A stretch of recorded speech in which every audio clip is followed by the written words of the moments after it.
comment j'ai eu le Jump 34 contenant le premier chapitre de One Piece? Je te dis ça tout de suite.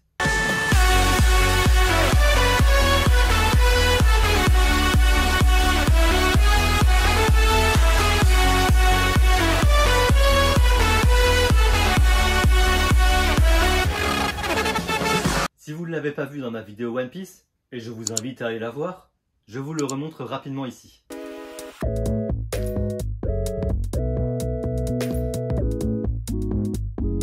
Alors non, je n'ai pas cassé mon PEL. Non plus, j'ai pas vidé mon portefeuille Bitcoin ou vendu des NFT. Ai-je vendu un rein? Peut-être.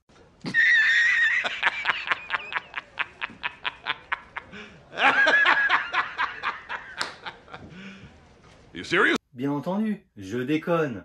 Je l'ai eu lors de mon voyage au Japon et ça a été une sacrée aventure. Avril 2016, je décolle de Toulouse pour aller au Japon. Plusieurs objectifs en tête. Trouver ce fameux Jump 34, ramener un tome 1 en japonais de Dragon Ball, One Piece et pourquoi pas d'une autre licence. Et bien entendu, revenir avec une multitude de souvenirs. Seulement, j'avais sous-estimé pas mal de choses. No! Premièrement, j'y suis allé en me disant « C'est bon, je vais loger à Tokyo, au calme ! Motherfucker. Je vais pouvoir parler en anglais tranquillement. » Non, non, non, non, non! J'ai très vite déchanté en arrivant à l'aéroport Haneda. Une première difficulté pour trouver quelque chose de spécifique au Japon. Mais je n'allais pas m'arrêter pour si peu. Je me suis dit « Bon, je vais déjà chercher mes tomes 1, ce sera déjà une première étape, et ça devrait être quand même beaucoup plus simple. » Non, non, non, non, non! J'ai déjà galéré de fou à trouver où acheter ces maudits tomes 1. Pendant 2 jours, je me suis cassé le nez à rentrer dans des magasins avec des Japonais qui n'arrêtaient pas de me faire ça. Avec la barrière de la langue, ils ne parlaient pas, ils me faisaient uniquement ça. Signe que j'ai appris beaucoup plus tard, signifiant Non, je déconne, bien sûr. En réalité, ça signifie simplement que le japonais te dit y a pas moyen, c'est mort, laisse tomber. Et comme les Japonais ne veulent pas se mettre en difficulté, ils préfèrent faire ce simple signe plutôt que d'essayer de dialoguer avec vous pour vous faire comprendre qu'ils louent des mangas, dans mon exemple. Finalement, en grattant un peu, j'ai appris qu'il fallait aller dans les mandarake. Sorte de Fnac sur l'univers manga et anime.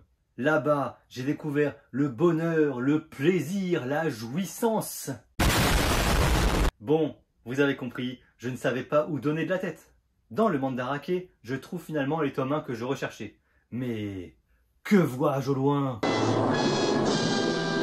Ils vendent des jumps en occasion? Je vais pas vous faire un dessin, vous avez compris ce qui est passé dans mon esprit instantanément. Je vais donc demander à un des vendeurs, muni de mon téléphone afin d'avoir un traducteur. Après quelques incompréhensions, on y arrive. Il fait la recherche. A few moments later. Le bilan tombe. Contrairement à une idée largement répandue, la langouste se nourrit exclusivement de fruits de mer. Ce qui ne l'empêche pas de rester très humaine. Il en reste 2 dans tous les mandarake du Japon. Il y en a un à Osaka et l'autre à Tokyo. Il me donne alors l'adresse et je fonce dans le mandarake pour acheter mon jump. Mais alors, à quel prix? Alors écoutez, c'est certes une somme, mais je pense m'en être très bien sorti. Je l'ai payé 150 €. Pour un objet qui avait 19 ans à l'époque et qui est dans un état parfait, franchement, j'étais super heureux. Et au pire, j'ai fait mon bon gros touriste, mais je suis content, donc c'est ça le principal.